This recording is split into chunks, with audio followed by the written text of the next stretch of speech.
आज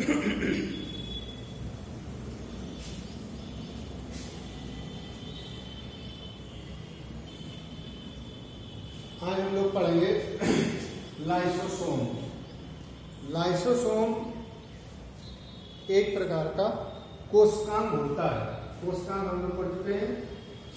कोशिकांग का मतलब होता है अंग्रेजी में सेल ऑर्गेनल्स। कई बार हम लोग पढ़ चुके हैं कोशिकांग विषय में, दोबारा समझ लेते हैं। कोशिकांग मतलब सेल ऑर्गेनल्स, वह कोशिका के अंदर के पाए जाने वाले अंग जो कोशिका के अंदर पाए जाते हैं उन्हें कोशिकांग कहते हैं। लाइसोसोम एक प्रकार का कोशिकांग होता है। जैसे हम लोग पढ़े माइटोकॉन्ड्रिया, एंडोप्लाज्मिक रेटिकुलम, गाल्जी का है, उसी प्रकार से लाइसोसोम भी एक प्रकार का कोशिकांग होता है। तो कोशिकांग जो लाइसोसोम होता है, लाइसोसोम जंतुओं की कोशिकाओं में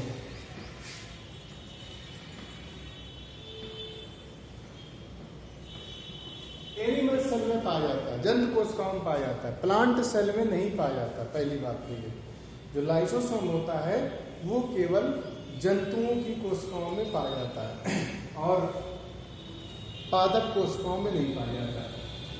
लेकिन अपवाद स्वरूप एक कवक होता है न्यूरोस्पोरा। न्यूरोस्पोरा जो कवक होता है, उस न्यूरोस्पोरा कवक में एक्सेप्शनली अपवाद स्वरूप ये पाया जाता है। तो लाइसोसोम एक प्रकार का कोशिकांग होता है। यह जंतु कोशिकाओं में पाया जाता है, पादप कोशिकाओं में नहीं पाया जाता। पादप कोशिकाओं में क्वेश्चन आता है, पादप कोशिकाओं में अपवाद स्वरूप एक्सेप्शनली ये न्यूरोस्पोरा में पाया जाता है। ये जो होता है, अब इसका स्ट्रक्चर कैसा होता है, संरचना कैसी होती है, ये गोलाकार होता है। गोलाकार होता है, इसका संरचना, इसका जो आकार होता है 0.25 मिलीमीटर होता है, 0.25 से 0.50 होता है। और इसके चारों ओर एक परत होती है, एक झिल्ली होती है। जैसे हम लोग पढ़े थे राइबोसोम पढ़े थे, राइबोसोम लेकिन मेम्ब्रेनलेस, बिना उसमें कोई, उसके चारों ओर कोई झिल्ली नहीं होती, लेकिन इसमें एक झिल्ली होती है, एक परत होती है और एक थैली जैसी रचना होती है। स्ट्रक्चर गोलाकार होता है, थैली जैसी रचना होती है, जिसमें अनेक प्रकार के लगभग 30 से 35 प्रकार के एंजाइम पाए जाते हैं। एंजाइम हम लोग पढ़े हैं, एंजाइम वह पदार्थ होते हैं जो क्रिया की गति को कई गुना, हजारों लाखों गुना बढ़ा देते हैं। एंजाइम का मुख्य काम होता है पाचन करने में सहायता करना। एंजाइम जो होते हैं ये पाचन करने में सहायता करते हैं। एंजाइम के द्वारा जो जैविक क्रिया है, बायोलॉजिकल एक्टिविटीज़ हैं, वो हजारों लाखों गुना तेजी से बढ़ जाती हैं और जो पदार्थ होता है या जो भोजन होता है उसका पाचन हो जाता है।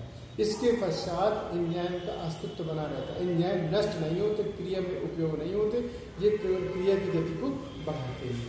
तो 30 से 35 प्रकार के एंजाइम होते हैं और इसका जो माध्यम होता है, इसका जो पीएच मान होता है, अम्लीय माध्यम होता है इसका, लाइसोसोम में जो एंजाइम पाए जाते हैं। अब ये लाइसोसोम बनता कैसे? लाइसोसोम का निर्माण हम लोग पढ़े, एंडोप्लाज्मिक रेटिकुलम पढ़े, हम लोग गाल्जी का पढ़े, हम लोग पढ़े एंडोप्लाज्मिक रेटिकुलम एक प्रकार का कोशिकांग होता है, केंद्र कला से जुड़ा रहता है। और ये दो प्रकार हम लोग पढ़ चुके हैं, 2 प्रकार का होता है। रफ एंडोप्लाज्मिक रेटिकुलम होता है, सपाट या स्मूथ एंडोप्लाज्मिक रेटिकुलम होता है। जो रफ एंडोप्लाज्मिक रेटिकुलम होता है लोग पढ़े, उसके चारों ओर राइबोसोम चिपके रहते हैं, 60 भाग से चिपके रहते हैं। जो सपाट होता है उसमें कोई राइबोसोम नहीं होते। ये भी हम लोग पढ़े कि जो सपाट राइबोसोम होता है, सपाट ईयर होता है, वहाँ पर पाया जाता है जहाँ पर वसा संश्लेषण होता है, फॉर्मेशन ऑफ फैट होता है। तो इसी प्रकार से हम लोग पढ़े जहाँ रफ एंडोप्लाज्मिक रेटिकुलम उसमें पाया जाता है जहाँ पर प्रोटीन संश्लेषण होता है। इसी प्रकार से जो एंडोप्लाज्मिक रेटिकुलम होता है, एंडोप्लाज्मिक रेटिकुलम से ये बनते हैं या तो गाल्जिका से बनते हैं। हम लोग पढ़े एंडोप्लाज्मिक रेटिकुलम छोटे छोटे पदार्थ, छोटे छोटे वेसिकल्स या बूंदें टूट टूट कर जुड़ती जाती है, जिससे गाल्जिका का निर्माण होता है। और गाल्जिका से फिर टूट टूट करके गोलाकार एक रचना बनती है जिसे लाइसोसोम कहते हैं। लाइसोसोम कितने प्रकार के होते हैं? लाइसोसोम 2 प्रकार के होते हैं। एक होता है प्राइमरी लाइसोसोम होता है, दूसरा होता है सेकेंडरी लाइसोसोम होता है। जो प्राइमरी लाइसोसोम होता है, प्राथमिक लाइसोसोम होता है। प्राथमिक लाइसोसोम निर्माण किससे होता है? प्राथमिक लाइसोसोम निर्माण होता है एंडोप्लाज्मिक रेटिकुलम से होता है या गाल्जी बॉडी से होता है। गाल्जी बॉडी से, गाल्जी बॉडी या गाल्जी का हमें पढ़ा, स्टैक्स लाइक रचना होती है। झिल्ली की रचना होती है और इससे बूंद बूंद टूट के निकलती है, उससे लाइसोसोम का निर्माण होता है। जिस बैग या सही लाइसोसोम बन जाते हैं। तो जो प्राथमिक लाइसोसोम होते हैं इनका निर्माण पहले होता है और ये छोटे छोटे बूंद बूंद रूप में टूट टूट करके गोलाकार रचना बनती है और उसे प्राइमरी लाइसोसोम कहते हैं। अब द्वितीयक लाइसोसोम किसे कहते हैं, सेकेंडरी लाइसोसोम किसे कहते हैं। जो द्वितीयक लाइसोसोम होता है, सेकेंडरी लाइसोसोम होता है जब हम लोग पढ़े इंडोसाइटोसिस, इक्सोसाइटोसिस कर देना छोटा सा है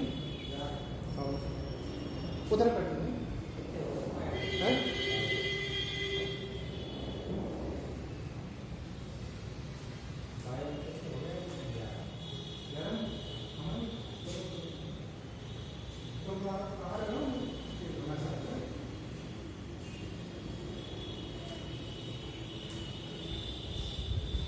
तो प्राथमिक लाइसोम जो होता है, प्राइमरी लाइसोम होता है, इसका निर्माण गाल्जिका से होता है या एंडोप्लाज्मिक रेटिकुलम से होता है। जो सेकेंडरी लाइसोम होता है, द्वितीयक लाइसोम होता है, तो हम लोग पढ़े इंडोसाइटोसिस पढ़े और एक्सोसाइटोसिस पढ़े। इंडोसाइटोसिस मतलब होता है जब कोशिका के अंदर, जब कोशिका के अंदर कोई बाहरी पदार्थ आता है, फूड आता है, कोई पदार्थ आता है, उसे इंडोसाइटोसिस कहते हैं।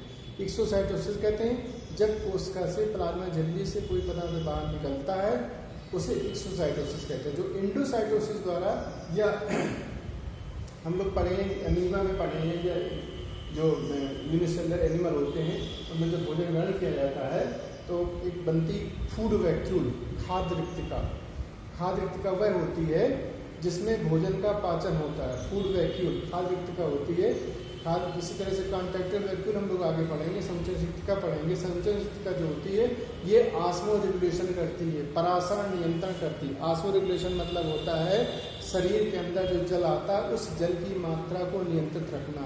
जितने जलीय एक कोष की जंतु होती है, यूनिसेलुलर एनिमल्स होते हैं, उन जलीय यूनिसेलुलर एनिमल में लगातार जल इंडो ऑस्मोसिस का अंतःप्राशन लगातार आता रहता है। उस अनावश्यक जल को लगातार बाहर निकालने के लिए एक पर्टिकुलर वैक्यूल होती है, एक रिक्तिका होती है। उस रिक्तिका को संचरण रिक्तिका या कॉन्ट्रैक्टाइल वैक्यूल कहते हैं। तो ये कॉन्ट्रैक्टाइल वैक्यूल हम लोग आगे पढ़ेंगे अमीबा हमारे सिलेबस में।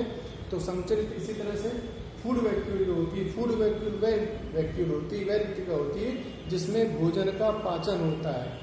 दो प्रकार का पाचन होता है, अंतःकोश की पाचन होता है, बाह्य कोश की पाचन, इंटरसेल्युलर एक्सट्रासेल्युलर। तो अंतःकोश की पाचन उसे कहते हैं जब भोजन का पाचन फूड वैक्यूल के अंदर होता है, खाद्य रिक्तिका के अंदर होता है। जो बाह्य कोश की पाचन होता है, बाह्य कोश की पाचन वह पाचन होता है जब भोजन का पाचन इंटेस्टाइन में होता है। आगे हम लोग पढ़ेंगे तो परीक्षाओं में भी आता है। तो हम लोग पढ़ रहे थे द्वितीयक लाइसोम। द्वितीयक लाइसोम उसे कहते हैं जब फूड वैक्यूल बनती है या एंडोसाइटोसिस द्वारा भोजन लिया जाता है, उसमें जाकर के प्राइमरी लाइसोसोम जाके जुड़ जाते हैं, उससे कहते हैं सेकेंडरी लाइसोसोम। हम लोग पढ़ें कि प्राइमरी जो लाइसोसोम होता है उसमें अनेक प्रकार के एंजाइम पाए जाते हैं, अनेक प्रकार के एंजाइम होते हैं। वो एंजाइम उस एंडोसाइटोसिस द्वारा दिए गए पदार्थ का या फूड वैक्यूल का पाचन कर देते हैं। तो जब आपस में फ्यूज हो जाते हैं तो जो संरचना का निर्माण होता है उसे कहते हैं द्वितीयक लाइसोसोम या सेकेंडरी लाइसोम। क्लियर हो गया। प्राथमिक लाइसोम वह लाइसोम होता है जिसका निर्माण एंडोप्लाज्मिक रेटिकुलम जो राजी बॉडी से होता है। जो सेकेंडरी लाइसोम होता है, सेकेंडरी लाइसोम से कहते हैं जब प्राथमिक लाइसोसोम फूड वैक्यूल से जुड़ जाते हैं या एंडोसाइटोसिस द्वारा जो पदार्थ आता है उससे जुड़ जाते हैं, उसे सेकेंडरी लाइसोम कहते हैं। अब इसके हम बताएंगे किस तरह से यहाँ पर प्रोसेस होती है। ये प्लाज्मा मेम्ब्रेन है, ये फूड है, इंडोसाइटोसिस द्वारा ये पदार्थ अंदर आ रहा है। इसके पश्चात ये प्राइमरी लाइसोसोम, प्राइमरी लाइसोसोम जुड़ जाएगा सेकेंडरी लाइसोसोम, और ये है एक्सोसाइटोसिस। एक्सोसाइटोसिस द्वारा पदार्थ बाहर निकल गए। अब लाइसोसोम का मतलब क्या व्यवहारिक फायदा है या इसका क्या फायदा है जंतुओं में, पहले हम लोग पढ़ेंगे। पहला है पूंछ का प्रतिगमन। हम लोग देखते हैं एम्फीबियंस में, पहले बात एम्फीबियन का मतलब समझ, एम्फीबियन क्या होता है। एम्फीबियन मतलब वो होता है जो जल और थल दोनों में रह सकते हैं। इस तरह से प्लांट एम्फीबियन हम लोग पढ़े हैं। प्लांट एम्फीबियन में ब्रायोफाइट्स आते हैं। ये इनके लिए जल की बहुत अत्यधिक आवश्यकता होती है, बिना जल के कारण फर्टिलाइजेशन नहीं होगा, उसे पादप उभयचर कहते हैं। इससे जंतु उभयचर हम लोग जानते हैं, मेढक आता है तो टोल आता है। तो जो मेढक में हम लोग देखें, मेढक में पूंछ होती है, पहले हम लोग देखते हैं प्रैक्टिकली रूप से देखें हम लोग, मेढक में पूंछ होती है, धीरे धीरे पूंछ वो खत्म होती जाती है, किस तरह से खत्म हो जाती है?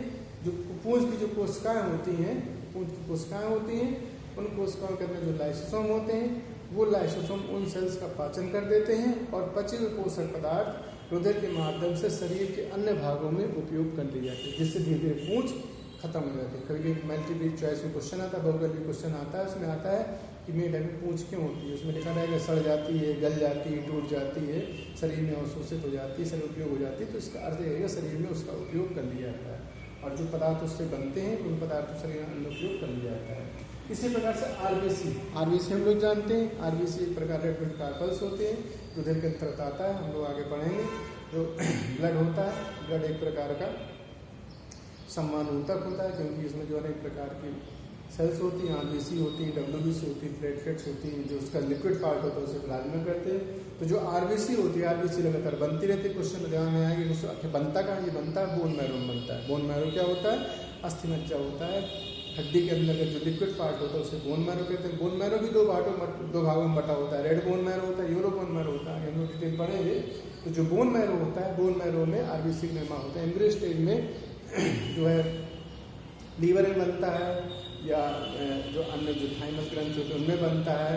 इसके अलावा जो है जो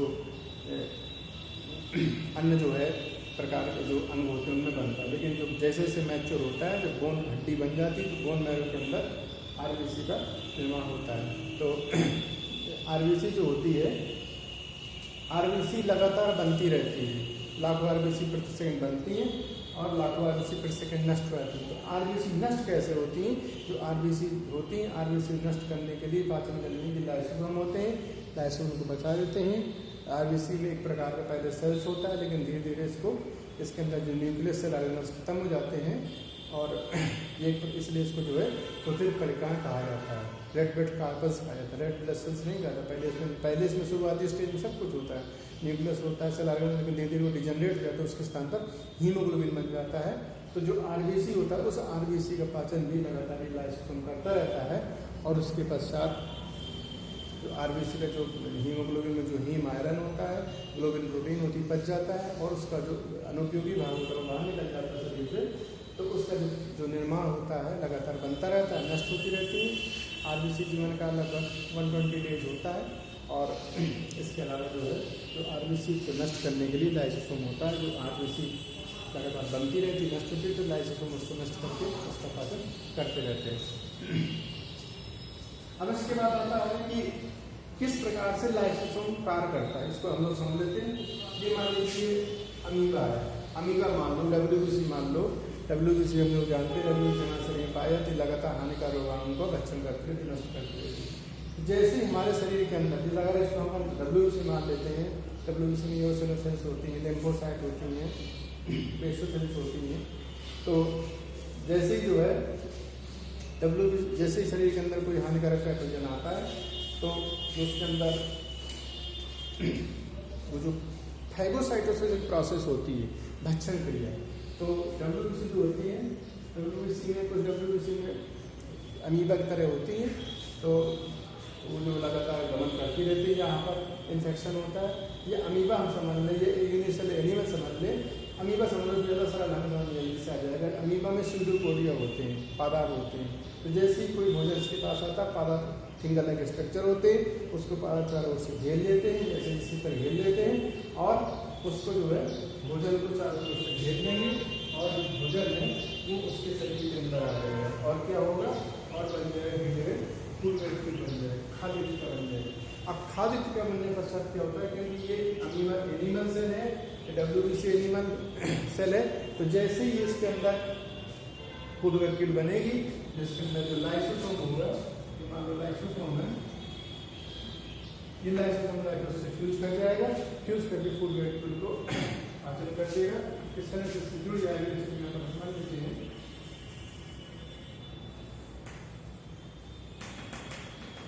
ये बन जाएगा सेकेंडरी लाइसोसोम,